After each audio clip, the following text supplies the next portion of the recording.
안녕하세요. 김영근입니다.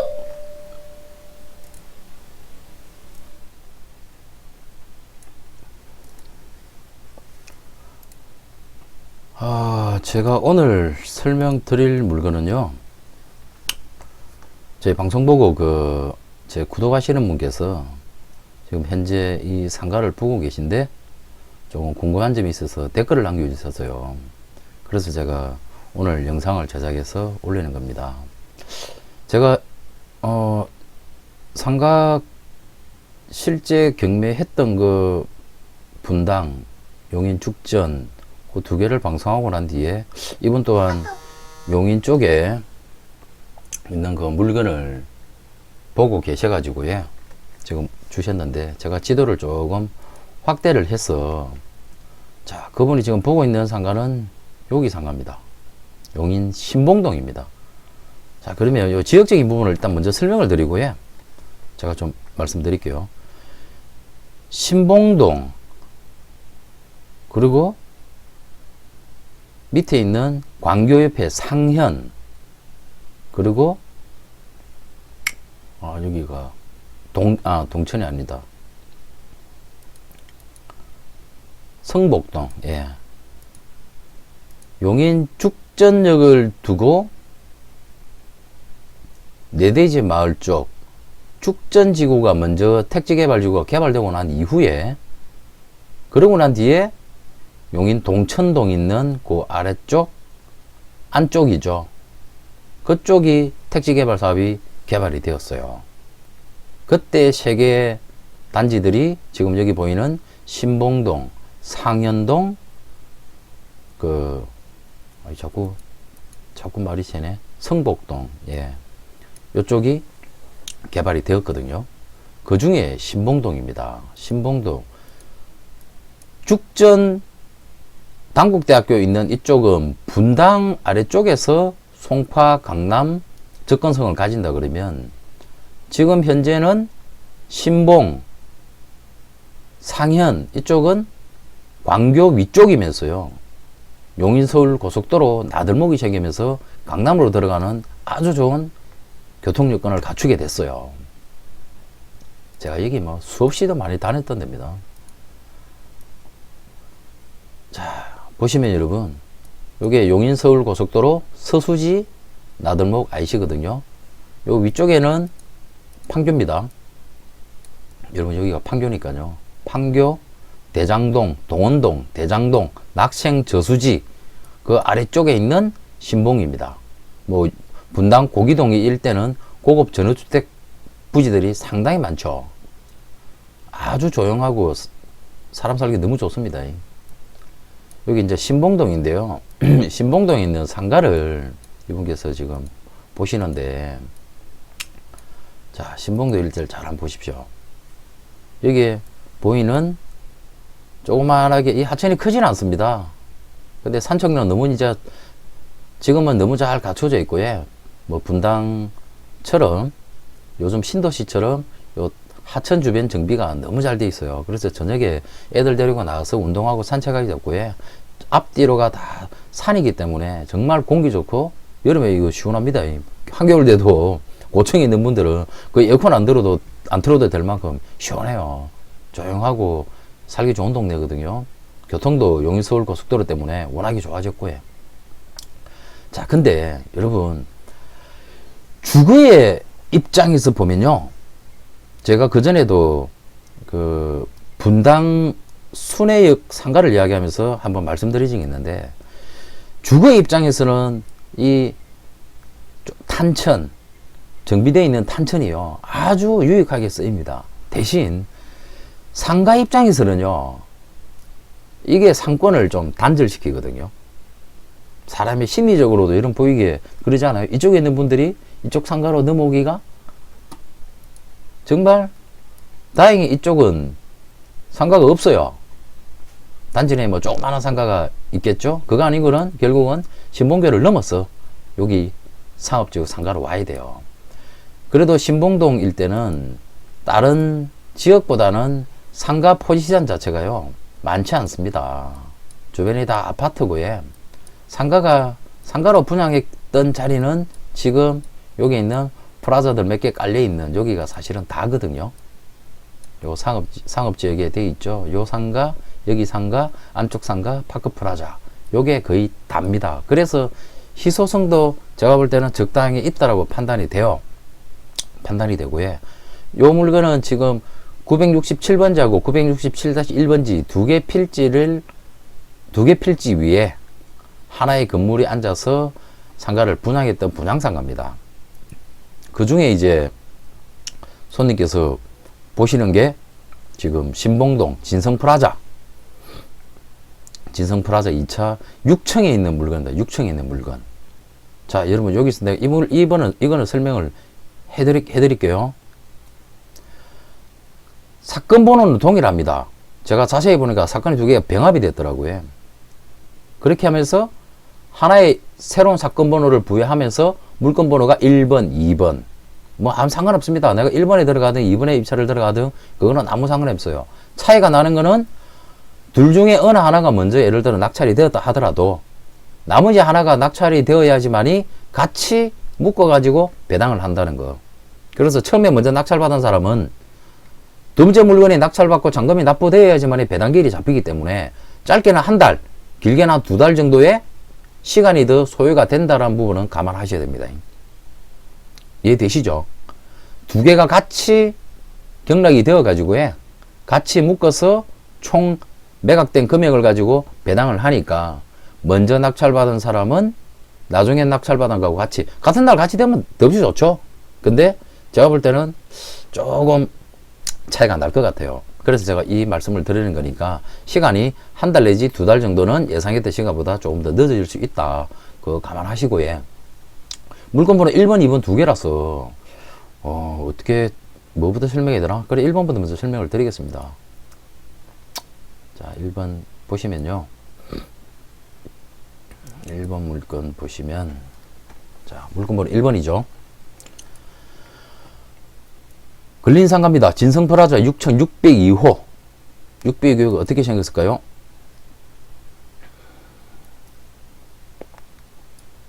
여기 있네요. 602호 코너 자리입니다. 여기가 602호입니다. 601호, 2호, 3호, 4호. 경매가 나온 거는 602호 물건번호 1번, 604호 물건번호 2번입니다. 자, 요거 참고하시고요. 지금 외부에서 봤던 전경도로 보면은 6층, 1층, 2, 3, 4, 5, 6층. 여기가 602호 전면 코너 자리죠. 그래서 감정 가격이 비쌉니다. 그리고 요 603호 요쪽에 있는 게 604호 그렇게 되어 있습니다. 일단 요거 지도 잘 참고하시고요. 자, 설명을 드릴게요. 1차 대지권이 미등기입니다. 근데 감정 가격에는 포함이 되어 있습니다. 사실 이 부분 때문에 고객께서 조금 걱정을 하시는 부분인데 제가 명쾌하게 설명을 드릴게요. 아, 이거 진행 물건이라서 잠시만요.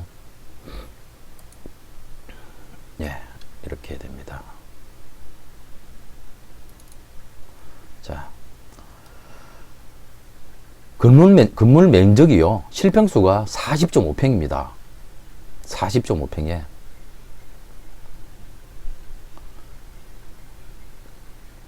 미등기 되어 있지만 감정평가에 대지권이 포함이 돼가지고 토지건물 일괄 매각으로 잡혀 있습니다. 물건번호 1번 감정평가 가격이 4억 8,400 한번 유찰되어가지고 70% 떨어진 다음 최저 가격이 3억 3,880만 원입니다. 채무자, 채권자 있는데 일단 자, 요거부터 먼저 하고 갈게요.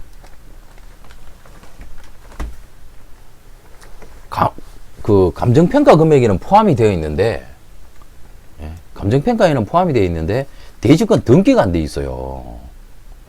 대지권 등기가 안 돼 있는데 여기 보면은 요거를 정확하게 파악할 수 있는 거군요. 그래서 대법원 사이트에 있는 거를 가장 기준으로 하되 중요시하게 봐야 된다고 하는 이유가 매각물건 명세서라고 있습니다. 이 매각물건 명세서가 제1차 기일, 제1차 경매 기일 8월 20일이었죠. 일주일 전에 매각물건 명세서가 나와요. 감정평가했던 그런 모든 자료들을 통합해가지고 법원에서 매각물건 맹세서 가장 중요시하게 봐라 하고 일주일 전이면 13일이나 14일 날 나왔겠다. 그죠? 그때 나왔던 매각물건 맹세서. 자, 이 매각물건 맹세서 좀 더 확대를 해줘야 되겠다. 자,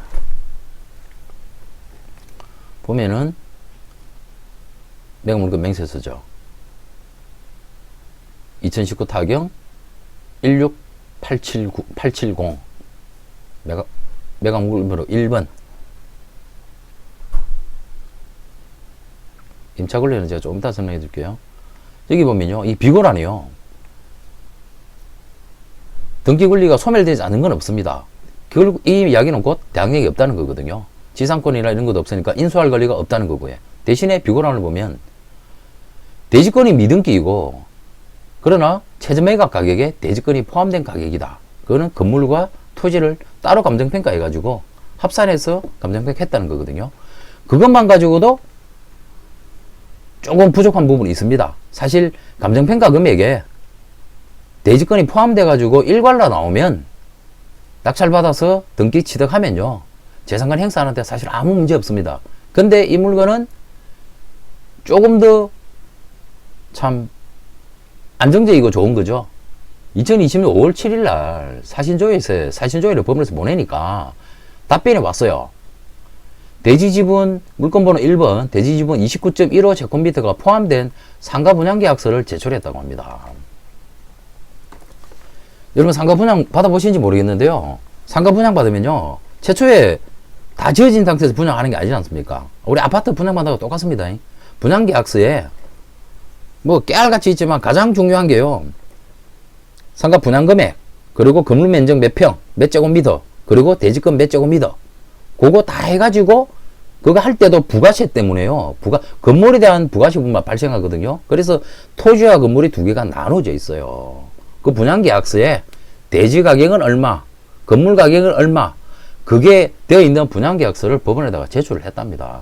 그러면은 이거는 대지권 미등기에 대한 부분은 전혀 걱정하실 필요 없어요. 낙찰받으면 이거 있지 않습니까? 법원 가가지고 복사하셔가지고 등기권리청에 첨부해가지고 있으세요. 혹시나 불안하시면. 그럼 이 부분은 전혀 신경 쓸 필요가 없이 이 물건은 보시면 됩니다. 자, 그러면은 대지권 미등기에 대한 부분 해결됐죠? 그러면 이제는 권리분석 관계만 보면 돼요. 권리분석 먼저 하고 최종적 입지나 이런 부분에 대해서 조금 더 설명드릴게요. 실평수가 40.5평입니다. 40.5평.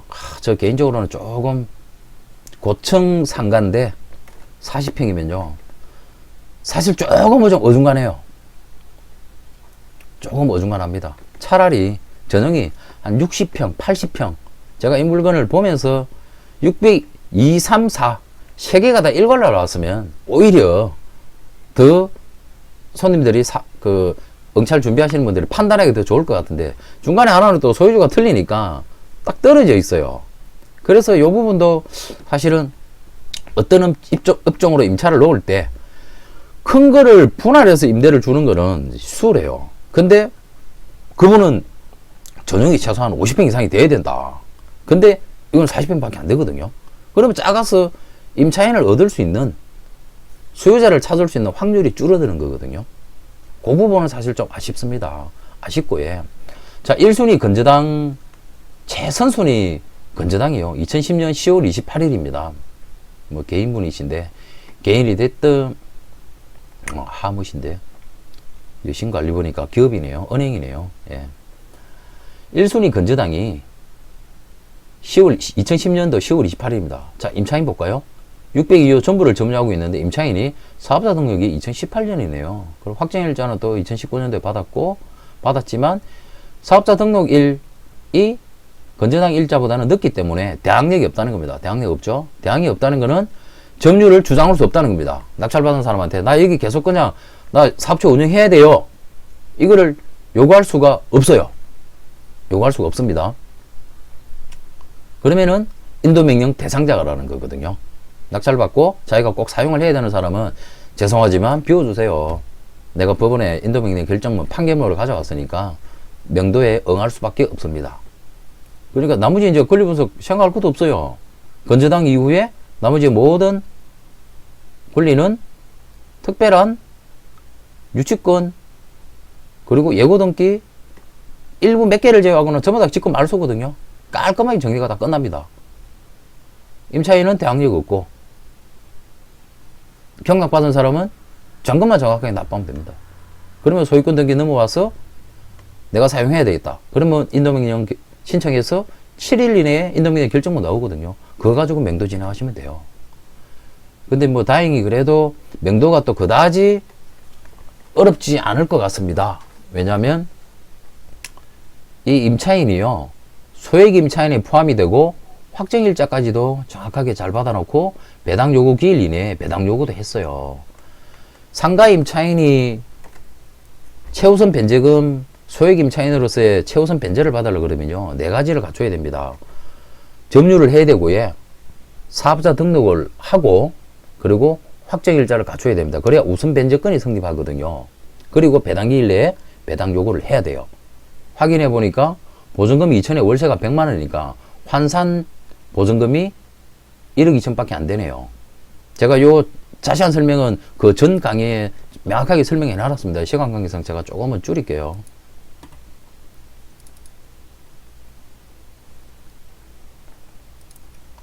그래서 이 물건은 임차인이 최소 소액 보증금을 받아갑니다. 아유, 볼까요?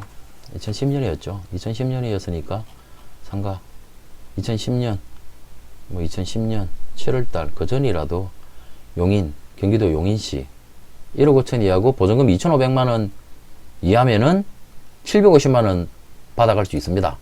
750만원을 소액 임차인이 최우선, 그래서 배당순이 있다라고 되어 있지 않습니까? 대항력은 없지만 배당은 받아갑니다. 750만 받아가려고 그러면 낙찰자한테 명도 확인서를 낙찰자의 인감이 첨부되어 있는 명도 확인서가 같이 들어가 줘야지만이 이 배당금 수령을 할 수가 있거든요.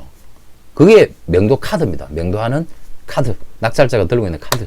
그렇지 않아도 대항력은 없어서 버틸 수도 없지만, 근데 명도 확인서, 인감이 첨부되어 있는 명도 확인서를 법원에 제출해야지만이 선순위 배당금 750만 원을 받아갈 수가 있거든요. 그래서 명도하는데 전혀 어려움 없으니까요. 이 물건 시세, 제가 볼 때는요, 감히 말씀드리지만 일본 물건은요, 유찰됩니다.